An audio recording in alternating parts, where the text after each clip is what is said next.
जंगल story. गोरे काले का भेदभाव। एक मकान में एक नीम का पेड़ था, जिस पर एक कौवा रहता था। वो बड़ा दयालु प्रवृत्ति का था। उसी मकान में ही एक कबूतर ने घोंसला बना रखा था। दोनों में कोई मित्रता नहीं थी। कौवे ने कई बार कबूतर से दोस्ती करने का प्रयत्न किया, लेकिन हमेशा कबूतर ने ये कहकर टाल दिया कि देखो, मैं कितना गोरा हूँ और तुम हो एकदम काले। अपनी दोस्ती कैसे हो सकती है भला। बेचारा कौवा मन महसूस कर रह जाता, लेकिन कबूतर की बात का कभी बुरा नहीं मानता था। एक दिन की बात है कि कबूतर अपने घोंसले के बाहर बैठा सुस्ता रहा था कि अचानक एक चील ने आकर उसे झपट्टा मारा। कबूतर किसी तरह से चील से तो बच गया, लेकिन घायल होकर बेहोश हो गया। कौवा पेड़ पर बैठा ये सब देख रहा था। उससे रहा नहीं गया। उसने कबूतर की बड़ी सेवा की। धीरे धीरे कबूतर की बेहोशी दूर हो गई। कबूतर एकदम स्वस्थ हो गया।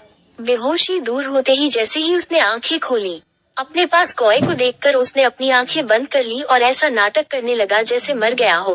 उसकी ये दशा देखकर कौवे ने धीरे से कहा, भैया डरो मत, अब तुम बिल्कुल स्वस्थ हो। मैं तुम्हारा दोस्त हूँ, दुश्मन नहीं। तुम कई दिनों से बीमार पड़े थे, मैंने ही तुम्हारी देखभाल की है। कबूतर बोला, तुमने मेरी देखभाल क्यों की, मुझे मर जाने दिया होता। तुम काले हो, मैं एकदम गोरा चिट्टा, अपना साथ कैसे हो सकता है भला। हाँ, लेकिन तुमने ये सब मेरे लिए क्यों किया। कबूतर ने टेढ़ी आंख करते हुए कौवे से कहा। कौवे ने उत्तर दिया, इसलिए कि मैं तुम्हें अपना दोस्त बनाना चाहता हूँ, काले गोरे का भेदभाव मिटाना चाहता हूँ।